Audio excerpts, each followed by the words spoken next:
Right now, the streetlights outside my car are blurring into long, watery streaks.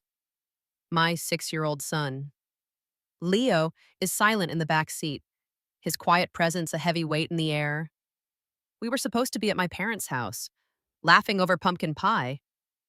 Instead, the warmth of their home has been replaced by the cold glass of this car window against my forehead.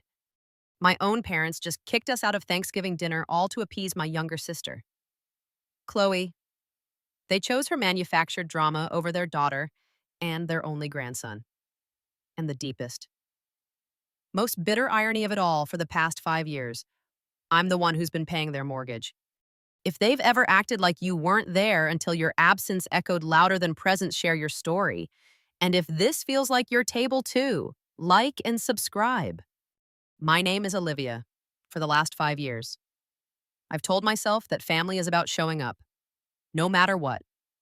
It's a mantra I've repeated through countless holidays filled with passive aggression, through dozens of manufactured emergencies that always seem to end with me writing a check. I clung to that belief because the alternative was admitting that the family I was giving my all to simply didn't exist. I showed up today, too. I drove across the sprawling suburbs of Denver with my 6-year-old son, Leo, chattering excitedly in the back seat, a homemade pumpkin pie resting carefully on the passenger floor. The pie, with its perfectly crimped crust and dusting of cinnamon, was my small, hopeful offering, a symbol of the Thanksgiving I wished we could have, the one from the commercials, filled with effortless warmth and uncomplicated love. The moment I stepped through my parents' front door, however, that fantasy shattered like thin ice. The air in their meticulously clean house was thick with a tension I knew all too well. It wasn't the comforting smell of roasting turkey and spices that greeted me, but the familiar, metallic chill of a brewing storm. My mother, Eleanor, pulled me into a hug that was all bone and stiff fabric, her eyes darting nervously towards the living room as if anticipating a coming explosion. My father, Richard, barely looked up from his worn leather armchair, offering only a cursory nod before his attention retreated back to the droning commentators of the football game on television. It was a practiced, almost theatrical display of indifference, a performance I had seen 100 times before. And then there was Chloe. My younger sister was perched on the sofa, a queen on her throne, pointedly scrolling through her phone.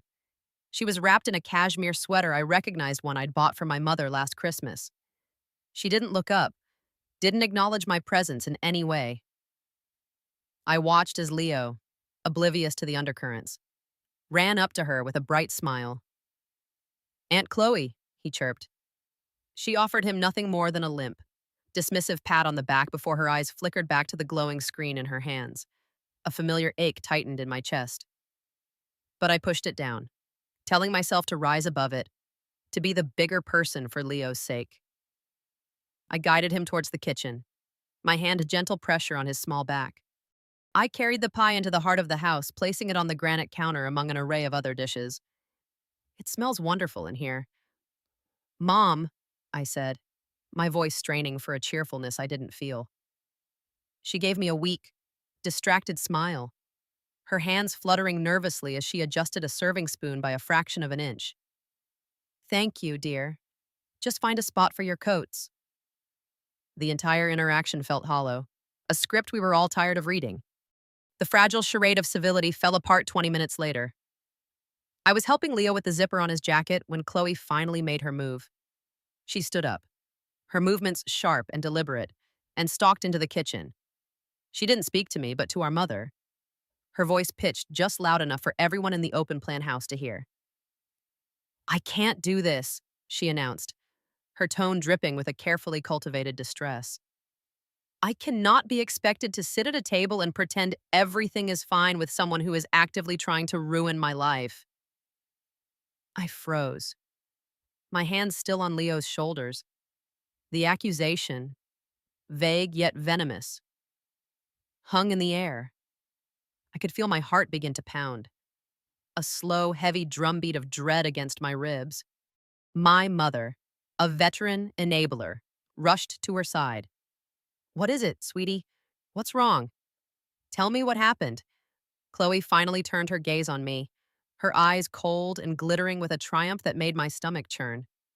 She's been telling people that my fiance is cheating on me, she declared, spreading vicious, disgusting lies to try and break us up because she's jealous that I'm happy.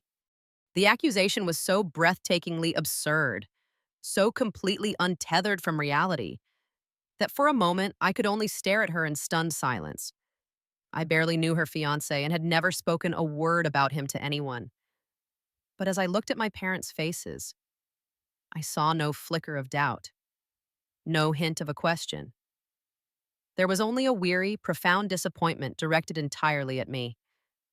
They didn't need proof. Chloe's tears were always proof enough.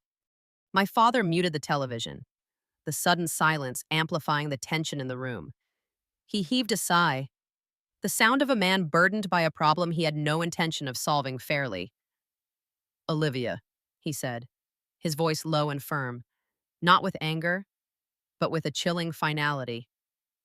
We can't have this kind of drama today. You know how fragile Chloe is right now with the wedding planning. Fragile. It was the word they always used, a magic incantation that excused her cruelty and amplified her victimhood. It was the shield they handed her and the weapon she used against everyone else.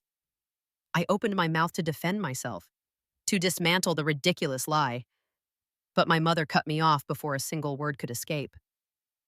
Maybe it would be for the best, she said, her gaze fixed on a point somewhere over my left shoulder. If you and Leo just went home for today, for the sake of the family, we need to keep the peace. The words hung in the air, sharp and glittering as shattered glass. Keep the peace. It was a peace maintained at my expense, a harmony orchestrated by my constant capitulation. To keep the peace, I had to be the villain. My son had to be collateral damage. I looked around the room, at the faces of my aunts and uncles, who were now pretending to be deeply fascinated by the patterns on their dinner plates. I saw pity in some of their eyes, discomfort in others, but not a single one of them would speak up. In this family, my father's will was absolute, and his will was to appease Chloe at all costs. In that moment, the years of being the dependable one, the responsible one, the one who cleaned up every mess and paid every bill, dissolved into nothing. I was not a daughter. I was a problem to be managed. A profound, icy calm settled over me, a strange numbness that pushed the heartbreak down into a deep, cold well inside of me. I simply nodded. You're right, I said, my voice unnervingly steady. We'll go. I squeezed Leo's hand, a silent promise that I would protect him from this, turned my back on the family I had given everything to, and walked out the door into the crisp November air. The drive away from their house was a blur of suburban streets and identical houses, the streetlights streaked into long, watery lines as I fought to keep my expression neutral for the little boy watching me in the rearview mirror. Leo was silent for a long time, his quiet presence a heavier weight than any shouted words could have been. Finally, his small, trembling voice broke the stillness. Mommy, does Grandma not love us anymore? The question, so innocent and direct, struck me with the force of a physical blow. It shattered the fragile wall of calm I had built around myself, and I had to pull the car over to the side of a quiet, tree-lined street. The engine's hum, the only sound in the sudden, suffocating silence. How could I explain to my 6-year-old that the love of his grandparents was conditional, that it could be revoked on the whim of his aunt? I rested my forehead against the cold glass of the driver's side window, taking a deep, shuddering breath. For years, I had operated on a kind of blind faith, a desperate hope that my loyalty and financial support were a down payment on love, that one day I would be recognized. Today, that hope had died. It wasn't a sudden, violent death, but the final, wheezing gasp of something that had been suffocating for a very long time. I needed something concrete, something to prove that I wasn't crazy, that the feeling of being used wasn't just in my head. My hand trembled as I reached for my phone. the smooth, cold device feeling alien in my grip. I opened my banking app, my thumb hovering over the transaction history. I scrolled back, past this month's bills, past last month's, my own life reduced to a series of debits and credits. The screen became a digital ledger of my own erasure. There it was, the recurring payment of $2,000 for their mortgage, a transfer I had made on the first of every month for 60 consecutive months, $120,000. Then there were the extras, the endless leaks in the boat I was single-handedly trying to keep afloat, 500 for a new water heater, which was the month I skipped my own dental appointment, 1,000 for Dad's dental implant, which was the vacation Leo and I never took, hundreds more for property taxes, car repairs, and credit card bills they swore were emergencies. And then I saw it. A transaction from that very morning, time-stamped at 9:14 a.m., just hours before I had packed my son and my pumpkin pie into the car. A transfer of $5,000. My heart stopped. I clicked on the details, my blood running cold as I read the memo line. Typed out in my mother's familiar, no nonsense style, emergency payment for Chloe's wedding venue deposit. An emergency. The same day they threw me and my 6-year-old son out into the cold. The money I had worked weekends to save. The fund I had so carefully built for a down payment on a small house for me and Leo had been handed over to my sister to fund the fantasy life they were so desperate for her to have. That was it. That was the cold, hard proof. It wasn't just about the money. It was about the complete and utter devaluation of my existence in my family's eyes. I was not a daughter to be loved. I was a resource to be tapped, an ATM that was expected to dispense cash without complaint. A wave of something new washed over me, so powerful it extinguished the last embers of my grief. It was a quiet, resolute anger, a clarity so sharp and bright it felt like a physical object in my chest. I put the car back in drive, my hands steady on the wheel. Leo had fallen asleep in the back, his face soft and peaceful. I would not let him grow up in this cycle. I didn't know what the future held, but I knew one thing with absolute, unshakable certainty. The Bank of Olivia was now closed, forever. The next morning, I awoke not to the gentle light of dawn, but to the insistent, buzzing vibration of my phone on the nightstand. It was a frantic, angry insect trapped against the wood, a sound I had come to associate with impending crisis. For a split second, the old conditioning kicked in. My muscles tensed, my stomach clenched, and my hand reflexively reached for the phone, ready to appease, to explain, to absorb whatever blame was being hurled my way. I didn't need to look at the screen to know who it was. The assault had begun. I let it buzz, forcing my hand to retreat. I watched the screen light up with my mother's name when her call went unanswered. A text message immediately followed, its notification a sharp, demanding ping. Then another from my father.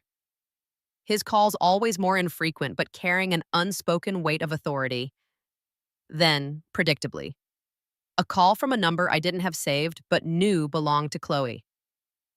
Likely using a friend's phone to bypass any blocks.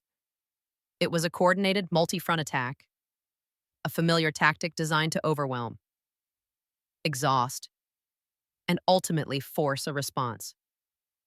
In the past, it had always worked. My anxiety would spike, my resolve would crumble under the sheer volume of their perceived distress, and I would pick up the phone, my voice already laced with an apology for a crime I hadn't committed. But today was different. The clarity I had found on the side of that dark road had not been a fleeting emotion.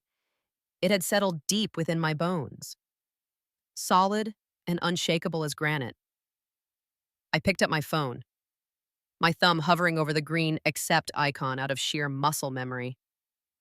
I saw the messages scrolling across the lock screen, a cascade of escalating urgency and feigned concern. Olivia, call me immediately. We're all very worried about you. From my mother. A classic manipulation tactic. Your mother is beside herself. You need to explain your behavior. from my father, positioning me as the aggressor and a single. Venomous text from Chloe. I hope you're happy now that you've ruined another holiday. I read them all, and for the first time, I felt not a shred of guilt, but a profound and liberating detachment. They weren't worried about me, they were worried about the disruption to their meticulously constructed system. The sudden, unexpected silence from their primary emotional and financial resource. I took a deep breath, slid my thumb to the side, and silenced the ringer. Then I activated the Do Not Disturb function. I placed the phone face down on the nightstand and walked away, leaving their manufactured crisis to echo in a room where no one was listening. My son was my only priority. When Leo padded into my room a few minutes later, rubbing the sleep from his eyes, his first question wasn't about what happened yesterday, but a simple, hopeful, "Are we going to have pie for breakfast?"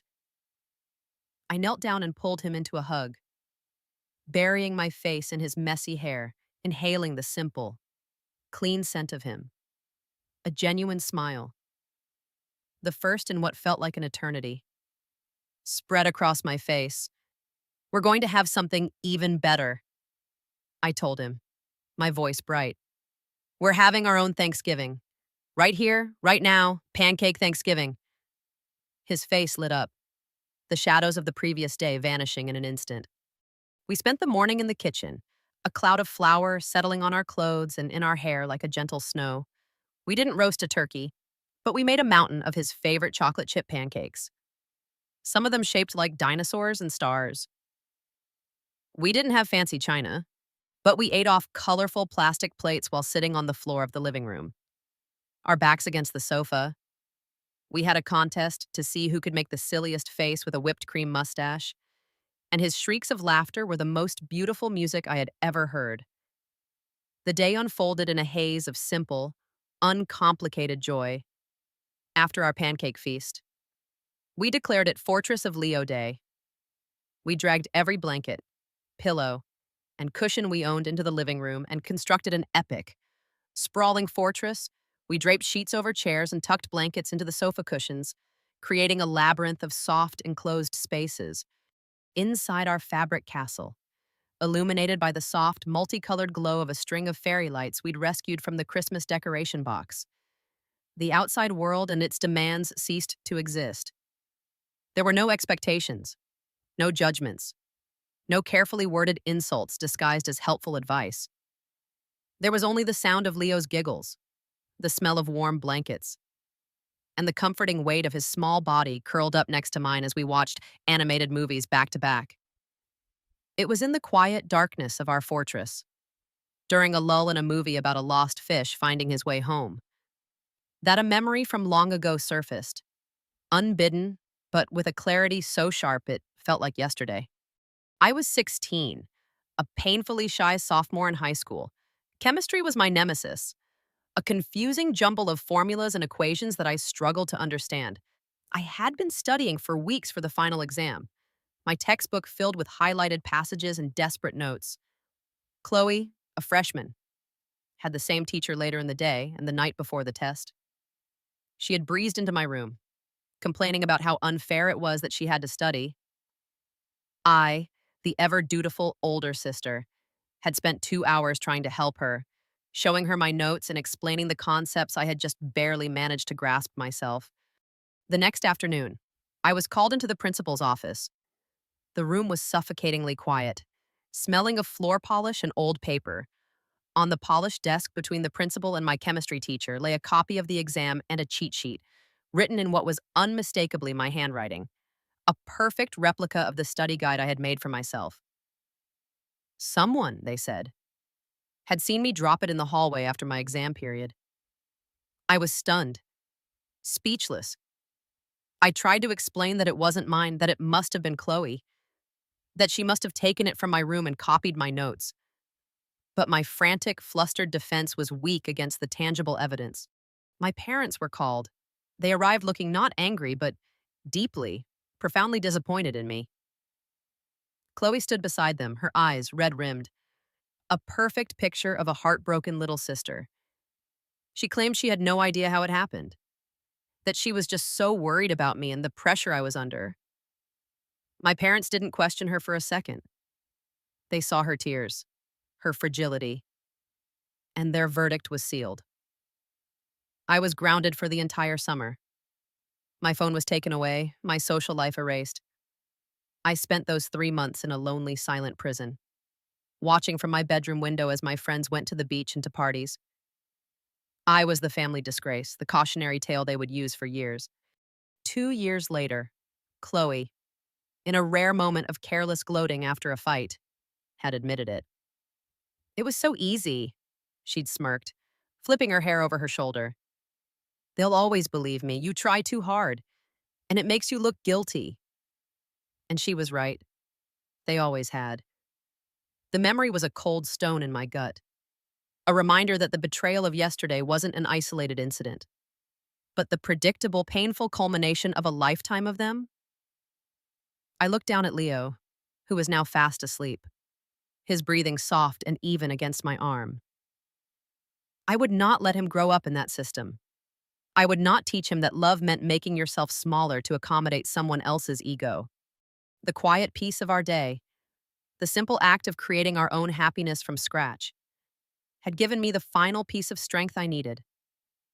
The wall of silence had protected me through the day.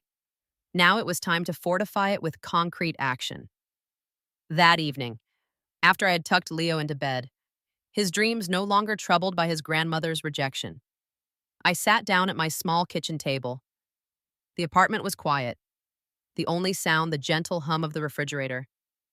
I opened my laptop, the glow of the screen illuminating my face in the dim light. The anger I had felt was gone, burned away, leaving behind a cold, hard resolve. I opened a new email, addressing it to both of my parents. I kept the subject line simple, almost sterile. Financial matters. My fingers moved across the keyboard with a steady, deliberate purpose. I did not write pages of accusations. I did not rehash the hurts of the past or detail the pain of yesterday. To do so would be an invitation for debate, for gaslighting, for them to twist my words and turn my pain into another weapon against me. I refused to give them that power. Instead, I wrote 3 short, professional sentences, the kind of language one would use to terminate a business contract. Dear Richard and Eleanor, this email is to inform you that effective immediately, I will be ceasing all future financial contributions. This includes the monthly mortgage payment and any and all miscellaneous expenses. This decision is final and not open for discussion. Sincerely, Olivia. Before I hit send, I performed one last action. I opened the photos on my phone, found the screenshot I had taken of the $5,000 transaction, the emergency payment for Chloe's wedding venue deposit, and attached the image file to the email. It was the only explanation they would ever get from me. It was the receipt for my freedom. My cursor hovered over the send button for a long moment. It felt like standing on the edge of a cliff. The world I had always known behind me, and an unknown, terrifying, yet hopeful future ahead. I took a deep breath, the air filling my lungs cleanly for the first time. And I clicked. The email vanished into the digital ether, and as it did, a profound, physical sensation washed over me. It was as if a massive, invisible weight that I had been carrying on my shoulders for my entire adult life had suddenly been lifted. My back straightened. The chronic tension in my jaw eased. I could breathe. Deeply and fully, for the first time in years, there would be fallout. I knew. There would be anger, manipulation, and guilt trips. But for the first time, I felt ready to face it, not as their dutiful daughter, but as myself. The transaction was complete.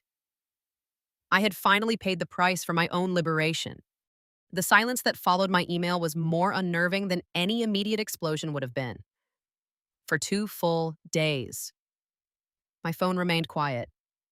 The barrage of calls and texts ceased completely, plunging me into a heavy, expectant stillness, the kind of calm that precedes a hurricane. I knew they were regrouping, Strategizing, my simple, factual email, with its irrefutable, photographic evidence, had disarmed their usual tactics of emotional manipulation and gaslighting. They couldn't argue with a bank statement, so they had retreated to formulate a new line of attack. I spent those 48 hours in a state of suspended animation, bracing myself for the inevitable counterassault, wondering what form it would take. The void was their new weapon, designed to make me anxious, to make me doubt my own decision, to make me break the silence myself. It almost worked. The attack, when it finally came, was not a direct confrontation. It was far more insidious, more public, and more cowardly than I could have imagined.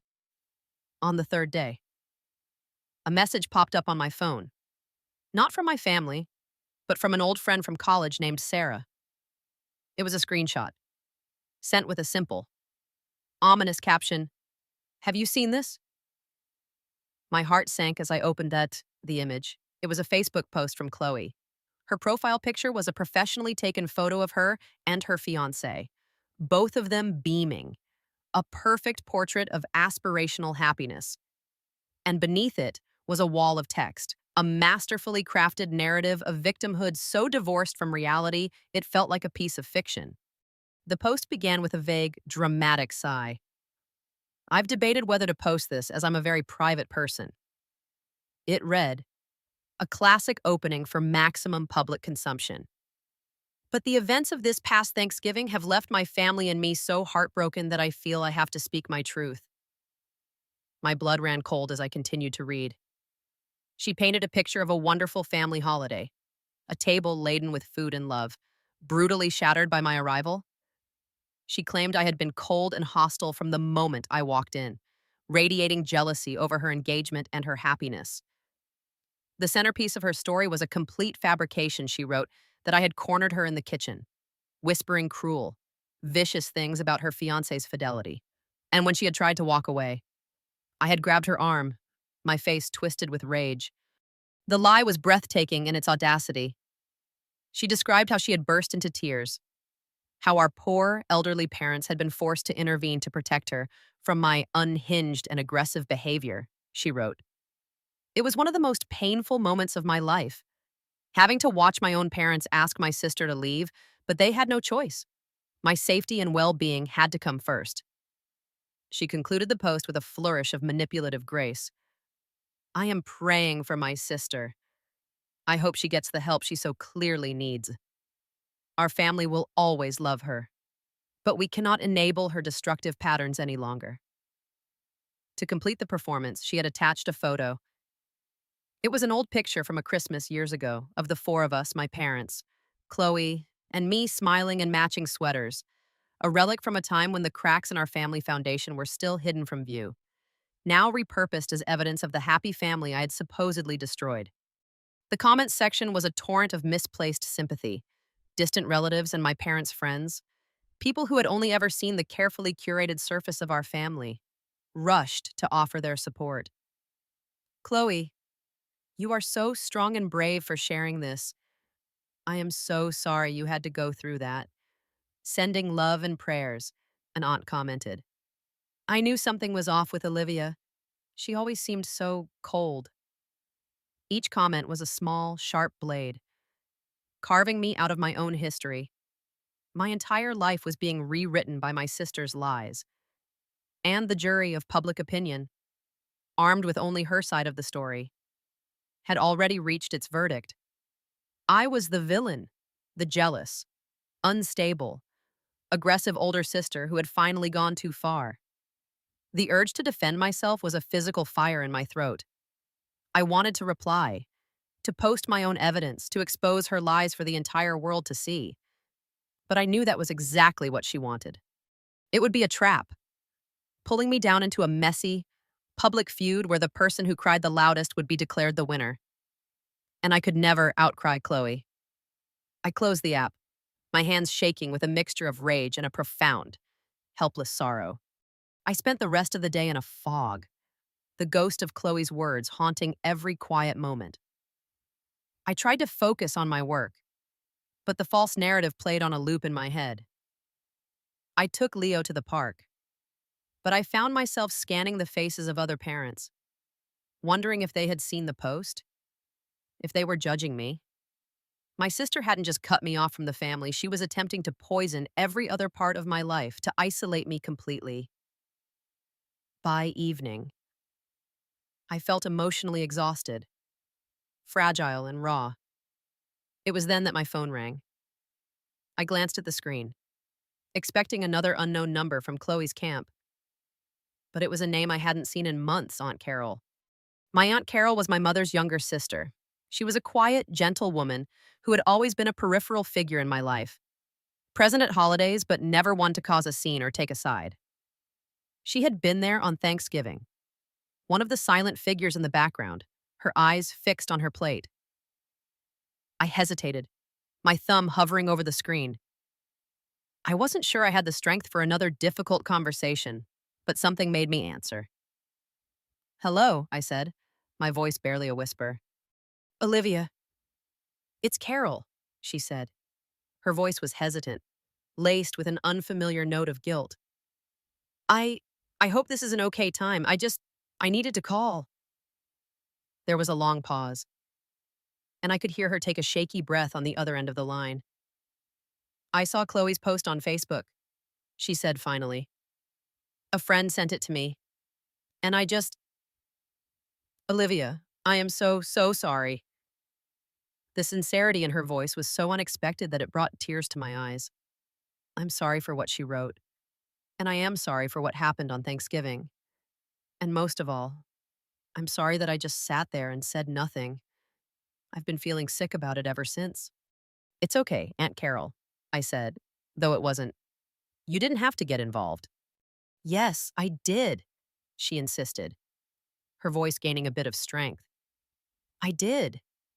I've been watching this happen your entire life, and I've stayed quiet because it was easier, because your father can be intimidating, and your mother just follows his lead.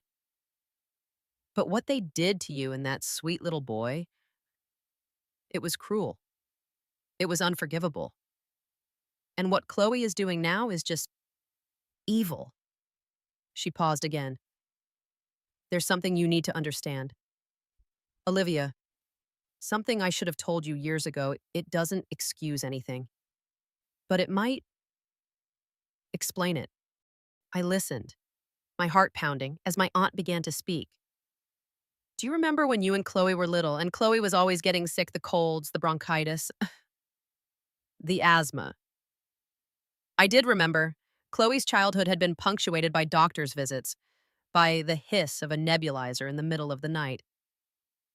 "Well," Carol continued, her voice dropping lower, "it was never that serious. The doctor said it was a mild childhood asthma that she would almost certainly grow out of, and she did. By the time she was 7 or 8, but your parents, they never let it go." She told me a story I had never heard, a piece of family history that had been deliberately hidden from me. When Chloe was 4, she had a particularly bad asthma attack and had to be hospitalized for 2 nights. It was a scary experience for any parent, but for my father, it became an obsession.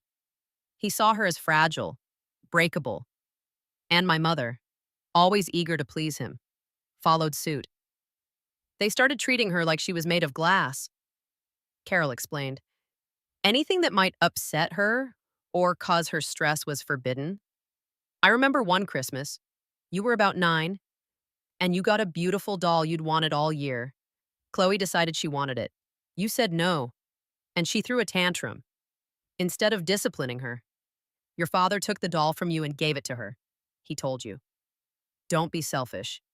Olivia, you don't want to upset your sister and trigger her asthma, do you?" It became their go-to excuse for coddling her, for giving her anything she wanted. A lifetime of confusing, painful moments suddenly clicked into place. The time I had won the lead in the school play, and my parents had made me give it to Chloe because the stress of being second best was too much for her. The time Chloe had crashed my father's car, and they had blamed me for letting her drive when I wasn't even there. The endless stream of money, gifts, and bailouts. It wasn't just favoritism. It was a deeply ingrained, pathological pattern built on a foundation of a long cured illness. They had wrapped her in so much cotton wool that she had never learned to face a single consequence on her own. She wasn't fragile. She was a product of a controlled environment, and she had learned to weaponize that perceived fragility to get exactly what she wanted, every single time. They think they're protecting her, Carol said, her voice heavy with sadness. But they've crippled her, and they've sacrificed you to do it. They needed a villain to justify their actions, to explain away Chloe's failures. And you, the strong one, the capable one, you were the easy choice. I'm so sorry. Olivia, I saw it all, and I never said a word. I was silent for a long time after she finished, processing the revelation. It didn't erase the pain, but it reframed it. The cruelty I had endured wasn't personal in the way I had always thought. I wasn't inherently unlovable or flawed. I was simply a supporting character in the grand drama of Chloe's life, a role that had been assigned to me before I was old enough to understand it. The knowledge was a bitter pill to swallow, but it was also profoundly liberating. It wasn't my fault. None of it was my fault. Thank you, Aunt Carol, I finally whispered, the words thick with unshed tears. Thank you for telling me. It means more than you know. We spoke for a little while longer, and for the first time in my life, I felt truly seen by a member of my own family. Her call didn't fix anything, but it was a crack of light in the suffocating darkness. It was the validation I'd been craving, the quiet voice of truth that confirmed I wasn't crazy. When we hung up, I felt a new sense of resolve. Chloe's smear campaign was a desperate attempt to maintain control of a narrative I was no longer participating in.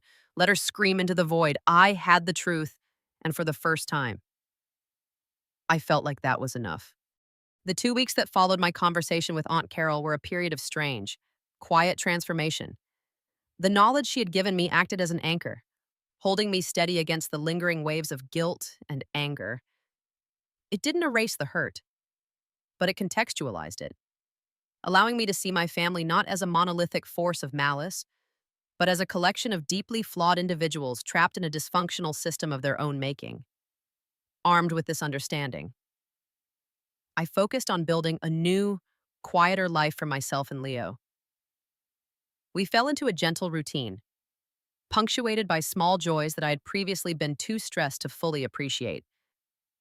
I noticed the way the late autumn sun slanted through our apartment window in the mornings, the specific cadence of Leo's laughter when we read his favorite book. I started sleeping through the night for the first time in years, waking up feeling rested instead of already exhausted by a battle yet to come. My phone remained silent. The smear campaign on Facebook seemed to have run its course, and the silence from my family was absolute. It was a fragile peace, but it was peace nonetheless, and I guarded it fiercely. The evidence of my old life, however, still surfaced in unexpected ways, like digital ghosts from a past I was actively trying to exorcise.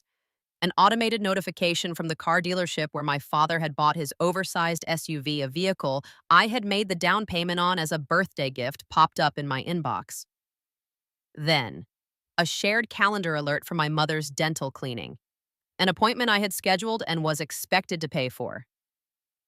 Each notification was a small, sharp reminder of how deeply enmeshed I had been in the very architecture of their lives, and with each one I deleted, I felt a small, satisfying click, as if I were dismantling a complex machine, one wire at a time.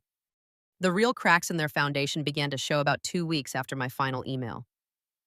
The first tremor was the news about my father's car.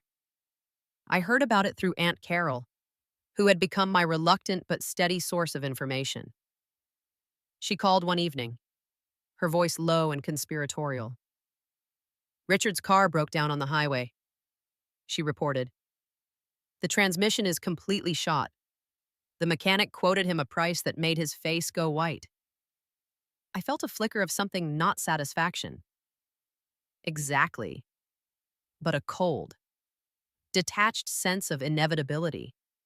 That vehicle was a symbol of the lifestyle I had propped up, expensive, impractical, and maintained by my labor. Of course, it was the first thing to crumble without my support. The second, more significant blow came a few days later. A large, official-looking envelope arrived in my mailbox. Forwarded from my parents' address, my name was still on their mortgage documents, a relic from a time when I had co-signed to help them refinance. A decision I now deeply regretted. I slit the envelope open with a sense of dread. Inside was the annual property tax bill for their sprawling suburban home, the home they had kicked me and my son out of. The number at the bottom of the page was substantial, a five-figure sum that was due in 30 days. For the past 5 years, I had simply paid it, transferring the money without a second thought. It was just another part of my duty, another log on the fire of their comfort. I stared at the bill, a tangible representation of my past servitude. I pictured them receiving their own copy, the crisp paper feeling heavy in their hands. For the first time in half a decade, they would have to confront the actual cost of their life, a cost I had shielded them from. There was no Olivia fund to draw from, no emergency contact to bail them out. The safety net I had provided for so long had been decisively, permanently removed. Aunt Carol confirmed my suspicions a few days later. "They're in a panic. Olivia," she said, "your mother called me in tears, talking about having to sell her jewelry. Richard is stomping around the house, blaming the government, the mechanic, the economy, everyone but himself. They don't know what to do." The image was so vivid, so predictable, that I felt a strange sense of calm. The consequences were no longer my problem to solve. The bill had finally come due, and the debt was entirely their own. The desperate plea I had been anticipating for weeks finally came on a Tuesday night.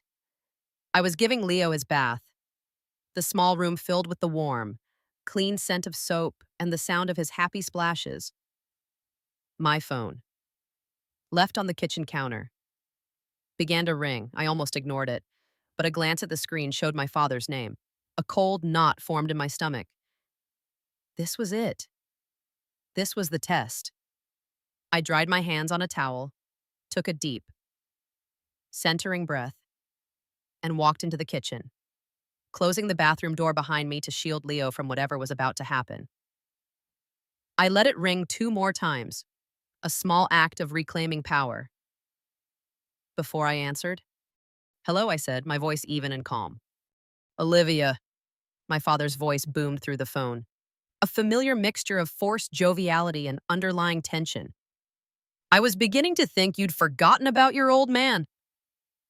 The attempt at a guilt trip was so transparent it was almost pathetic. I didn't take the bait. "I've been busy. Dad, is everything okay?" I asked, keeping my tone polite but distant. There was a pause, and then a heavy sigh, the sound of a man preparing to deliver a great and tragic burden. "No, Olivia, everything is not okay," he said, his voice dropping into a somber, dramatic register. "Your mother is a wreck. She hasn't been sleeping. This whole situation, it's tearing this family apart." He was framing my boundary as an attack, my self-preservation as a destructive act. The old me would have immediately felt a pang of guilt, a desperate urge to fix it. But the new me simply listened, recognizing the script for what it was. Act 1 of a well-rehearsed manipulation play. "I'm sorry to hear she's upset," I replied, my voice a placid lake he couldn't disturb. His frustration was palpable. My lack of an emotional reaction was throwing him off. "Sorry to hear," he repeated, his voice rising. "Olivia, this isn't some minor disagreement. The property tax bill came. The transmission on my car is gone. We are in serious trouble here." He laid the facts out like a series of accusations, as if these events were somehow my fault. "That does sound stressful," I acknowledged, offering sympathy without offering a solution. That was when his tone shifted from wounded patriarch to frustrated accountant. "We know you're still angry about Thanksgiving," he said, his voice taking on a condescending edge, as if speaking to a petulant child. "And you have a right to your feelings, Twa. But there comes a time when you have to be the bigger person. You have to think about the family, not just yourself, your mother and I. We're not as young as we used to be. We depend on you. You can't just turn your back on us like this. It's selfish. Selfish. The word he had used my entire life to keep me in line for years. That word had been a knife in my heart, but now it had lost its power. I heard it not as an insult, but as a simple, factual statement from his point of view. Yes, I was being selfish. I was finally prioritizing my own and my son's well being. I was prioritizing our peace over their comfort, and I was not ashamed of it. I let his accusation hang in the air for a long moment, the silence stretching uncomfortably. I could hear his breathing on the other end, waiting for me to crack, to apologize, to offer money. But I remained silent, a calm, unbreachable wall. Finally, I spoke, my voice soft but infused with a strength I had never possessed before. Dad, I said, I understand that you're in a difficult position. I paused, choosing my next words with deliberate care. I am sorry to hear that you are going through this. I truly hope you and Mom are able to find a solution. The silence that followed was different. It was not expectant, it was stunned. I had not argued, I had not defended myself, I had not offered a single dollar. I had simply acknowledged his reality and then, gently, but firmly, placed the responsibility for it back in his hands. It was a response so far outside the bounds of our usual dynamic that he seemed at a loss for how to proceed. A solution, he finally sputtered, his voice laced with disbelief. Olivia, you are the solution. Not anymore. Dad, I said, and the words felt more true than anything I had ever said. I have to go. Leo is in the bath. Before he could launch into another tirade, before he could pivot to anger or tears, I ended the call. I pressed the red icon on my screen and the connection was severed. I stood in the quiet of my kitchen for a long moment, my heart beating a steady, even rhythm. I had not yelled. I had not cried. I had not been drawn into the chaos. I had held my ground. I had protected my peace. A slow smile spread across my face. It was the first real test of my newfound freedom, and I had passed. I walked back to the bathroom, the sound of my son's laughter washing away the last vestiges of my father's desperate plea. The weeks following the phone call with my father unfolded with a quiet, revolutionary peace. The final, desperate plea I had been dreading had come and gone, and I had met it not with anger or fear, but with a calm resolve that I was only just beginning to recognize in myself. The silence that ensued from my family was different this time. It was not the heavy, expectant silence of a brewing storm, but the empty, hollow silence of defeat. They had played their final card, and it had been ineffective for the first time. I felt truly free, not just from their financial demands, but from the crushing weight of their emotional expectations, the space they had once occupied in my mind, a space filled with anxiety and a constant, low-grade dread was now blessedly, astonishingly empty, and into that emptiness, new things began to grow. My relationship with Aunt Carol, which had begun with one furtive, guilt-ridden phone call, blossomed into a genuine friendship. We started meeting for coffee every Saturday morning at a small, sunlit cafe halfway between our homes. She would bring a crossword puzzle, and I would bring Leo, who would happily occupy himself with a hot chocolate and a coloring book. During these quiet weekend mornings, she filled in the missing pieces of my own history, telling me stories not of the grand, dramatic betrayals, but of the thousand small, daily choices my parents had made that had led us to this point. She spoke of my mother's deep-seated need for my father's approval, and of my father's own insecurities, which he masked with a rigid, authoritarian control over his family. It was like finding the blueprints to my own prison. Understanding the architecture of their dysfunction made the walls seem less intimidating, less permanent. This newfound freedom also rippled outwards into other areas of my life. I reconnected with Sarah, my old college friend who had sent me the screenshot of Chloe's post. I had been hesitant at first, embarrassed by the public drama, but when I finally met her for dinner, she simply waved away my apologies. Olivia, she said, her expression serious, I never believed a word of it. I've known you for 15 years. I know who you are. Her simple, unwavering belief in me was a balm to the wounds left by my family's constant doubt. We fell back into an easy, comfortable friendship, and through her, I began to build a new social circle, one based on mutual respect and genuine affection rather than obligation, and a shared history of pain. I was slowly, carefully, building a new kind of family, a chosen family. This sense of liberation followed me into my professional life. At the graphic design firm where I worked as a project manager, I had always been competent and reliable. But I had also been cautious, hesitant to take risks or draw attention to myself. The ingrained belief that I should make myself smaller, that my needs were secondary, had bled into every aspect of my life. But now, something had shifted. When a major new client, a sustainable tech startup, was looking for a lead on their national brand launch, I found myself stepping forward in the pitch meeting, articulating my vision with a confidence that surprised even myself. I spoke not just about logistics and timelines, but about the story we could tell, the emotional connection we could forge with consumers. My boss was impressed. The client was thrilled. I got the project. The work was demanding, requiring long hours and a level of creative leadership I had never allowed myself to exercise before. But it was also exhilarating. I was good at it. I was a natural leader, decisive and intuitive, able to motivate my team and anticipate the client's needs for the first time. I was being valued for my mind, for my skills, for the things I could build rather than the burdens I could carry. Each small success at work was a confirmation of the person I was becoming. A person who was defined not by her relationship to her family's dysfunction, but by her own capabilities and her own worth. I was building a new foundation, one that I owned, one that no one could threaten to take away from me.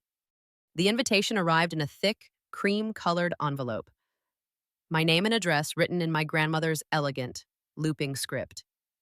It was for her 80th birthday party, a large, catered affair at a historic hotel downtown. My first instinct was to throw it away, to protect the fragile piece I had so carefully constructed. The thought of being in the same room as my parents and Chloe, of facing the whispers and the cold stares of my extended family, made my stomach clench with the old, familiar anxiety. I told myself I didn't have to go. I had set my boundary. I owed them nothing. But as the days passed, a different thought began to take root. Avoiding the party felt like hiding. It felt like I was still allowing them to control my life, to dictate where I could and could not go. My grandmother had always been kind to me, in her own quiet way, and I wanted to celebrate her. This wasn't about them anymore. This was about me. It was a test of my own strength, a chance to prove to myself that I could walk into that room, not as the family scapegoat, but as a whole, independent person, and that I could walk out with my dignity and my peace of mind intact. I called Aunt Carol. "If I go," I said, "will you be my ally?" Her response was immediate. "I'll be your bodyguard," she said. And we made a plan. We arrived at the party together, a united front. I held Leo's small hand in mine, his presence a warm, grounding force. As we stepped into the grand ballroom, a wave of noise and perfume washed over us. I could feel the subtle shift in the atmosphere as people noticed my arrival. Conversations would falter for a split second, and I could feel the weight of dozens of eyes on me. I saw my parents across the room, holding court near the bar. My father's face hardened when he saw me, while my mother simply turned away, a flush creeping up her neck. I did not approach them. I simply gave a polite, general smile to the room and steered Leo and Aunt Carol towards my grandmother, who greeted me with a genuine, warm embrace. For the first hour, I managed to navigate the social minefield successfully. I kept to a small circle of sympathetic cousins, spoke at length with my grandmother, and focused all my attention on ensuring Leo was having a good time. I was a ghost in my own family history, present but not participating in the central drama.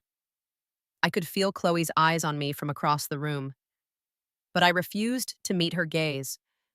I would not give her the satisfaction of an engagement. The confrontation, however, was inevitable. She was not one to let an opportunity for public theater pass her by. It happened near the towering, multi-tiered birthday cake. I was helping Leo get a slice when Chloe materialized beside me, her smile as bright and brittle as spun sugar. "Olivia," she said, her voice just loud enough for the small group of relatives around the table to hear. "I'm so glad you decided to come. We were all so worried that you were still holding a grudge." The passive aggression was masterful. She had framed my boundary as a petty grudge, and my presence as a sign that I had finally gotten over it, all while positioning herself as the gracious, forgiving party.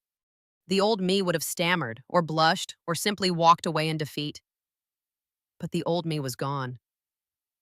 I turned to face her, my expression calm and neutral. I did not raise my voice. I did not betray a single flicker of anger. I simply looked her directly in the eye, allowing the silence to stretch for a moment, drawing the attention of those around us. When I finally spoke, my voice was quiet, clear, and steady. "There's no grudge, Chloe," I said, my tone almost conversational. "But speaking of things being settled, I was just thinking about that $5,000 you received on Thanksgiving, the money that came from my account."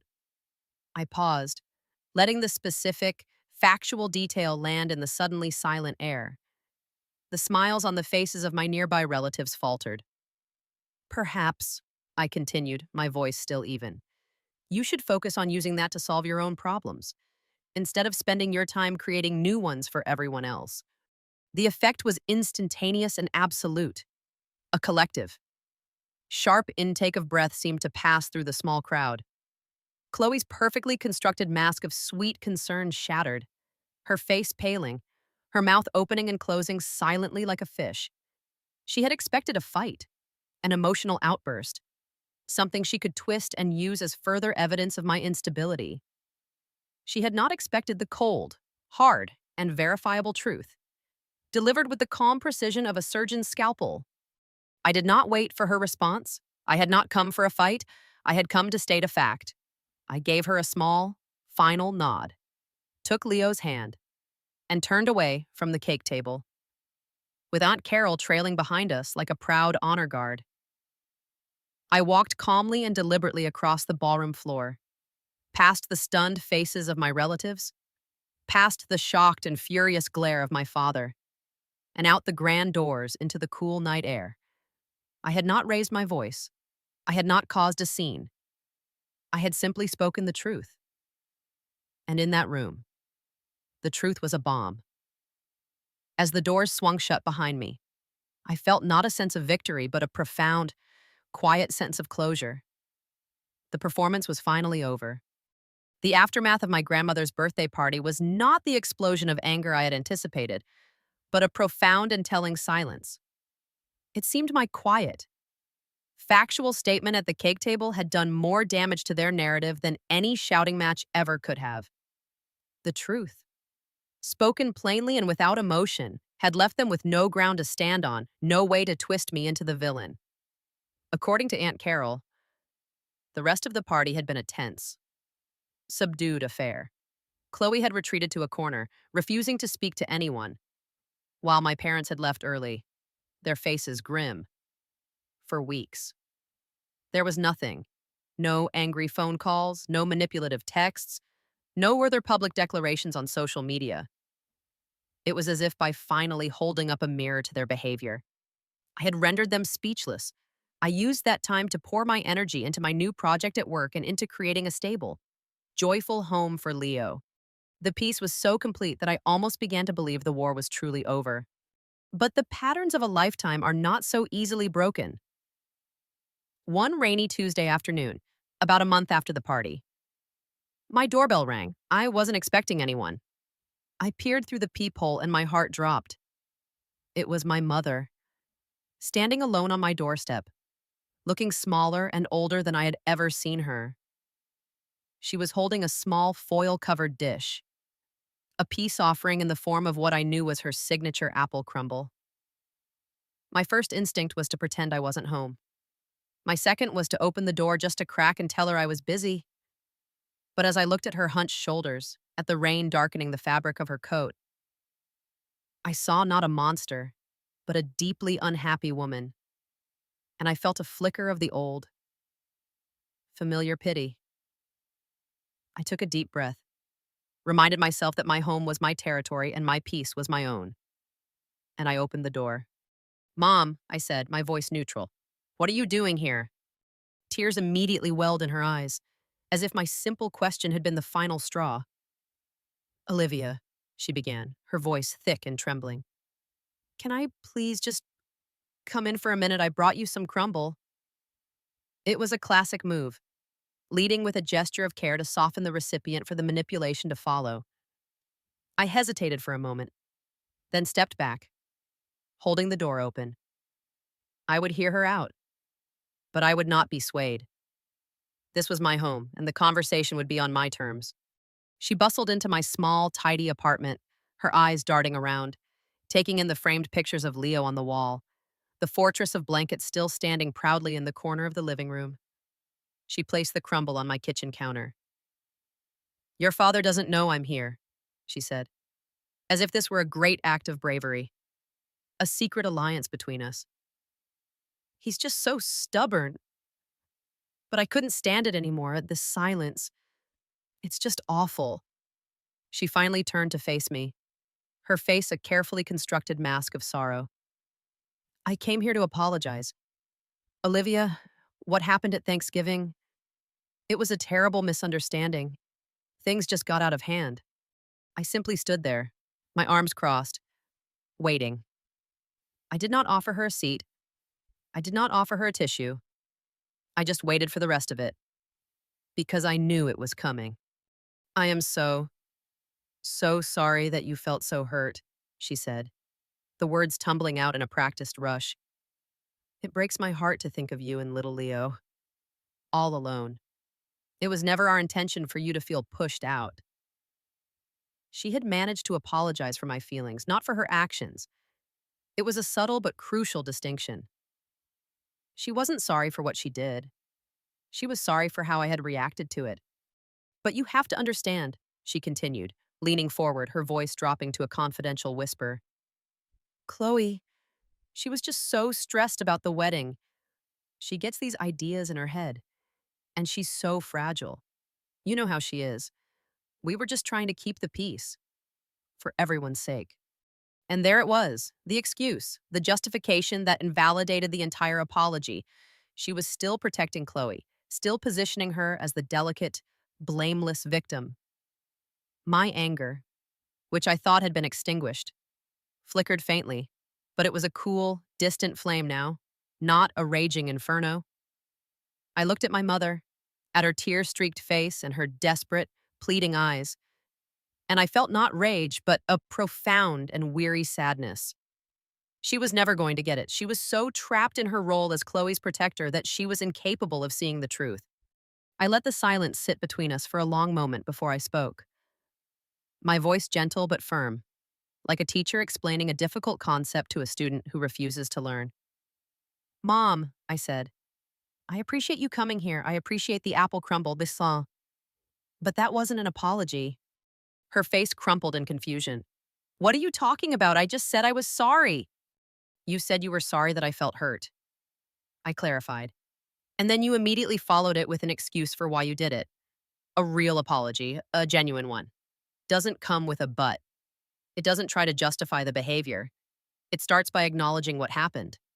And it ends with taking responsibility for the pain it caused. Something like, 'We were wrong to ask you and your son to leave.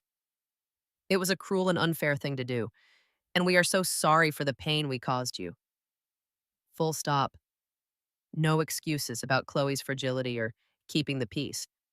She stared at me, her mouth slightly agape, as if I had just started speaking a foreign language. The concept was so alien to her, so completely outside the rules of engagement in our family, that she simply could not compute it. I could see the conflict in her eyes, The desire to have me back in the fold warring with the lifetime of conditioning that told her Chloe must be protected at all costs. In the end, the conditioning won. Well, she said, her tone shifting from sorrowful to defensive. I'm sorry you feel that way. I was just trying to do the right thing. She had retreated back to the safety of her own victimhood. I knew then that there was nothing more to say. I had given her the roadmap to reconciliation, and she had refused to take it. Thank you for stopping by, Mom, I said, walking to the door and opening it. I have to get back to work now. The dismissal was polite, but it was absolute. She looked at me, a flicker of her old authoritarian anger in her eyes, but it was quickly replaced by a look of bewildered defeat. She picked up her purse, gave one last mournful look at the untouched apple crumble on my counter, and walked out the door. As I closed it behind her, I felt no triumph, only a quiet, somber sense of finality. I had given them a chance, and they had failed the test. The story ends not with a bang, but with the soft glow of Christmas lights. It's Christmas Eve. Snow is falling gently outside the windows of my apartment, muffling the sounds of the city into a peaceful hush. Leo and I are in our pajamas, decorating a small, fragrant pine tree that stands in the corner of our living room. The air smells of cinnamon from the cookies we baked earlier, and the soft strains of a holiday movie are playing in the background. It is quiet. It is calm. It is ours. As I lift Leo up so he can place the star on the very top of the tree, I am struck by a profound sense of peace. There have been no more phone calls, no more unannounced visits, no more drama. My hollow apology from my mother was the last gasp of a dying system. I have heard through Aunt Carol that they sold my father's SUV and are considering downsizing their house.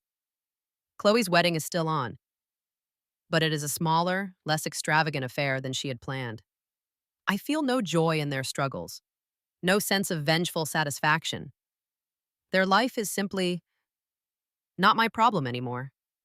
Their world has shrunk, while mine has expanded in ways I never thought possible, I realize. As I watch Leo carefully adjust the star, his face a mask of pure concentration and pride, that I don't need an apology from them to be whole. For years, I thought their validation was the prize, that a genuine "I'm sorry" was the key that would unlock my own happiness. But I was wrong. The victory was never about forcing them to see the truth. The victory was in me seeing it for myself. The victory was in walking away. My quiet victory was not in watching their world crumble, but in successfully building my own. I have left the battlefield. The war for their approval, a war I was never going to win, is over because I have refused to fight. The future is no longer a script they have written for me, but a blank page. It is the promise of more quiet mornings with my son, more challenging projects at work, more laughter-filled dinners with my chosen family. It is a future that belongs entirely to me and to Leo, and for the first time in my life, it feels limitlessly, brilliantly bright.